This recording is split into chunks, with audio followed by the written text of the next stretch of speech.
So it looks like we have a little weather coming in over the weekend. Gonna bring a little rain,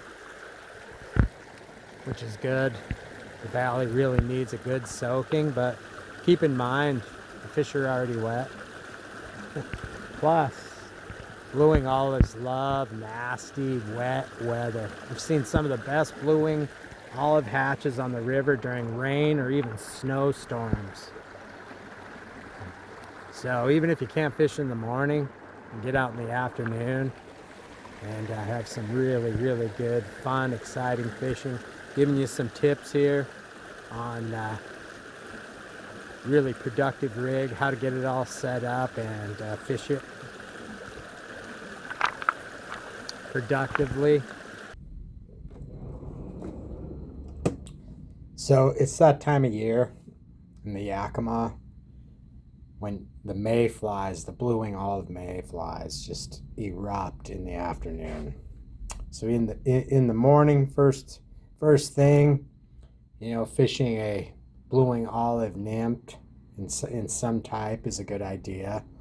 Still October caddis around, so October caddis pupa with a blue wing olive behind it is a good bet. But the really fun fishing this time of year is fishing these little dry flies to rising fish.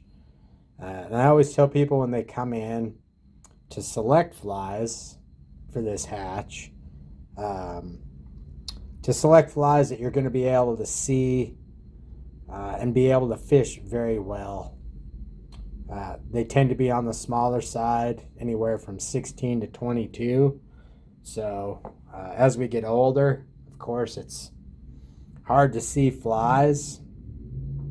But as fly tires and fly designers, we use certain materials that help and aid in the process. So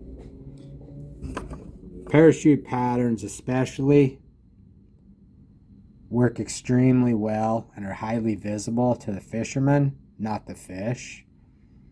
So people always ask me about this fly and think that it's going to spook the fish, but it's what they call a parachute pattern, and it rides low in the water, but is highly visible, especially in the film when you're fishing in white film, where a lot of the mayflies are drawn into. Once they're in the film, then they can't get out. So that's where the saying "foam is home" comes from. Also,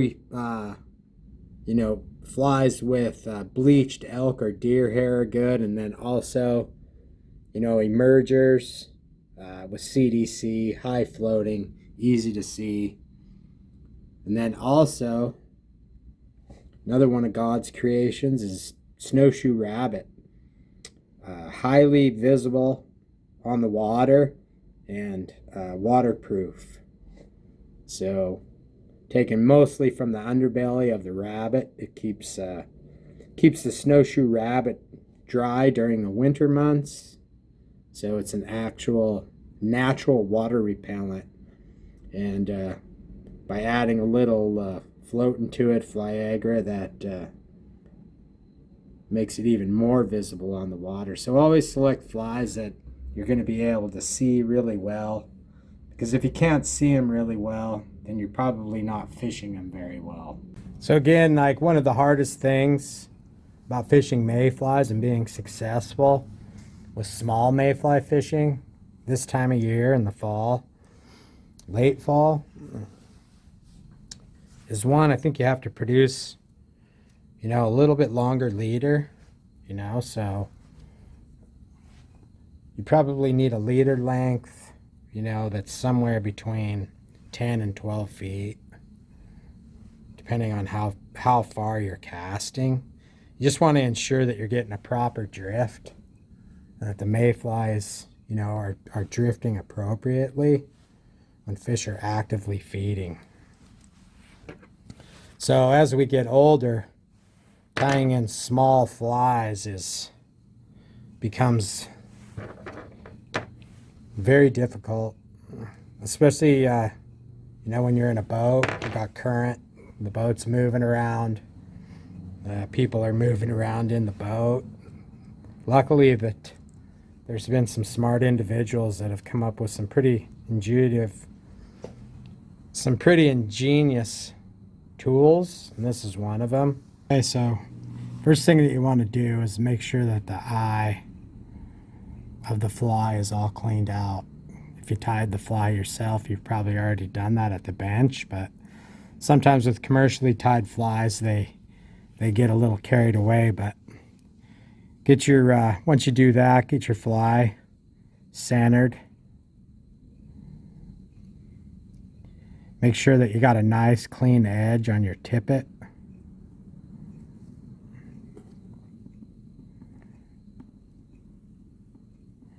And then just run your leader right down through. And voila. Okay, next I'm going to load my cripple or my merger. Make sure that that you're using good tippet. I would recommend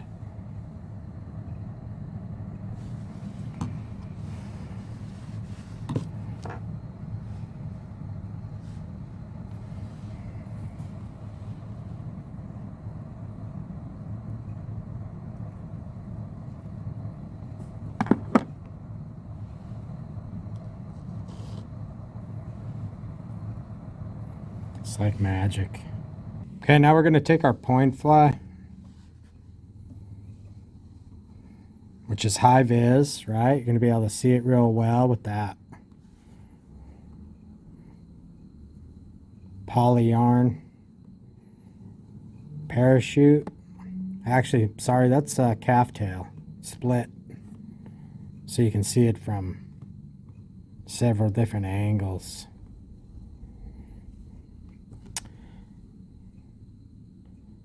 Then you're going to take your emerger or your cripple, and we're going to connect this to the back.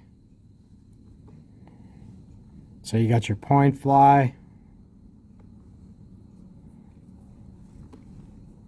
Now you have your cripple behind. It's about 18 inches. Debarb the hooks and then add your floatant. Flyagra is the best floatant that you're going to find. A lot of people don't know it. People come in and complain about it as being petroleum based, but everything is petroleum based. I mean, every floatant that you got is petroleum based. And back in the day, before the modern fly line, there was silk fly lines, and fly fishermen back there had to put their line on every day and take it off at the end of the day and dry it out. And they needed a way to float their fly line, so they came up with what they call the Furman formula. It's white gas and paraffin, and the white gas soaks in and the paraffin coats and floats your fly like it's supposed to. It presents a really great silhouette. So you can see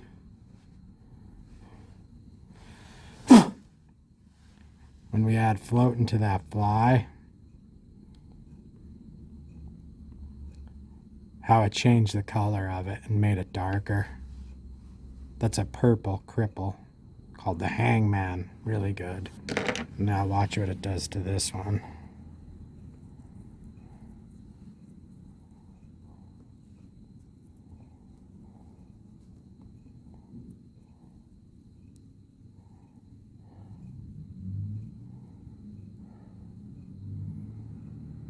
See? Makes it a dark-bodied fly. So always consider that when you're tying flies or buying flies, especially dry flies. If you're going to be adding some type of sink or some type of floating to it, it's probably going to change the color of especially if it's dubbing or chenille. The next thing I like to do is use this product. Very, very good product. And what you want to do is you want to make sure you got a really good fly line. I mean, that's really, for blue wing fishing, really super important. That you have a high floating, really well casting fly line.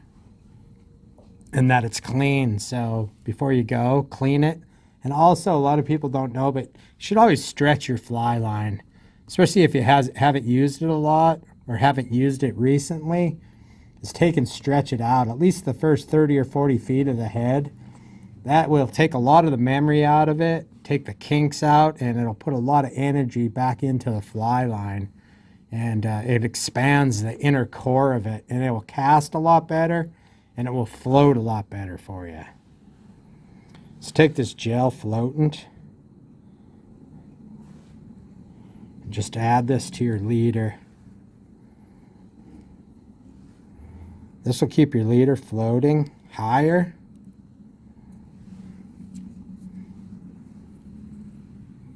So when you're fishing small flies, you have a better direct connection when the fish comes up and takes it. You can even coat the first, couple feet of your fly line if you need to. It's great to carry. I mean, if you're, a little more on the frugal side, and don't want to buy a new fly line, you can buy that, and that or mucilin will really help keep your fly line afloat during your fishing of dry flies. So next, we're going to take this to the river and going to show you how it fishes.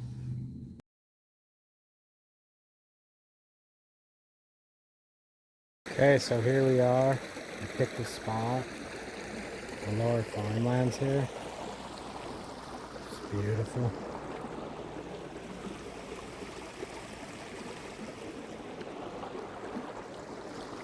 This is what fly fishing dreams are made of. It's that time of year. The water's low. Big fish are moving in to the main feeding lies. I'm catching big fish on small dries. It's what every old time fly fisherman is all about.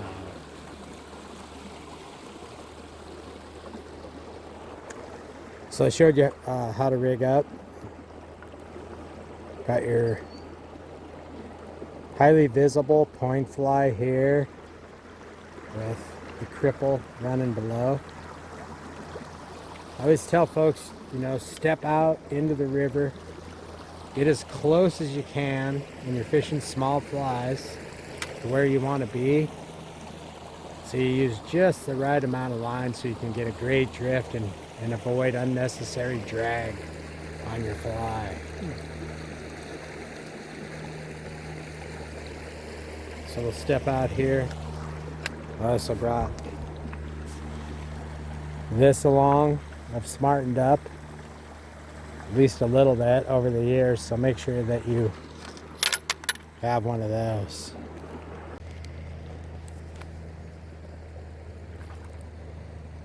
Fish on. Took the cripple. It's usually the case.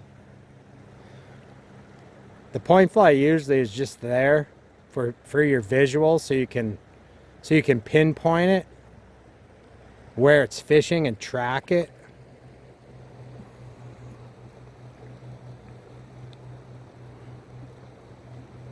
And then you can see him eat the cripple behind it. Not, I would say it's probably about 75-25. Though Flyagra is a great floatant after you catch a fish. You want to carry some desiccant with you. Blow it out. You can see now that it's dry to get it back floating again. One too, like here, it's late in the day, so there's no visible fish feeding. I'm probably behind the hatch, but the whole thing about it is there. Oh, missed another one. See, there was a hatch earlier in the afternoon, so the fish are still looking for him. So even if you don't visually see fish feeding on the surface this time of year, don't just think that you have to get out your Euro nymphing rod and Euro nymph. Start with your dry flies first. Fish are doing a lot of surface feeding now, especially in the afternoons.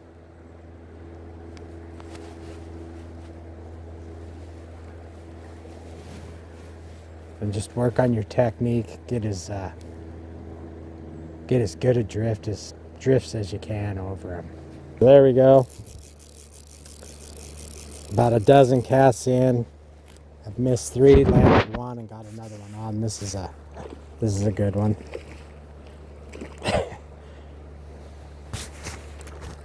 So just like I said, they've spent the last few hours of the day feeding, and they're still interested.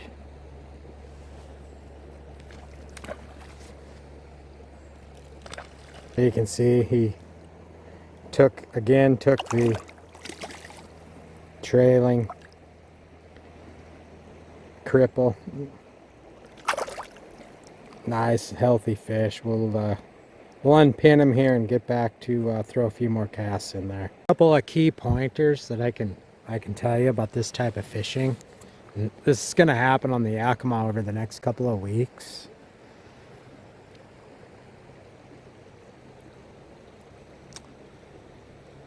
Approach it really stealthy. The river is super low, so you know, approach it like you were a hunter. If you were elk hunting or deer hunting, you wouldn't be making a bunch of noises in the woods. You'd be as quiet as you could be. So same thing when you're in the water. Approach the hole quietly. Try to keep your shadows down. One, dead drifts are crucial, of course. Practice the reach cast. The reach cast is one that every intermediate to advanced fly fisherman should know. Really help you a lot, especially with the mayfly fishing. And then one other thing, a couple other things actually. You're gonna see a lot of fish start rising, and it's exciting, and it's sometimes can be a little bit overwhelming if you haven't experienced it a whole lot. Pick one fish, pick one good fish out of the risers, and present your fly cleanly down his feeding lie. Catch one at a time. Don't try and fish to every single fish in the pool that's rising. It's not very uniform, and most of the time it's not very productive. You want to get in rhythm with them and watch as they're feeding, and present the fly accordingly. Oh, see. Oh. And then another thing is don't rip your line off the water. You know, lay your line down nice and easy, and at the end of your drift, pick your line up nice and lightly, and then recast it. Again, river is super low, so you want to be as stealthy as you can.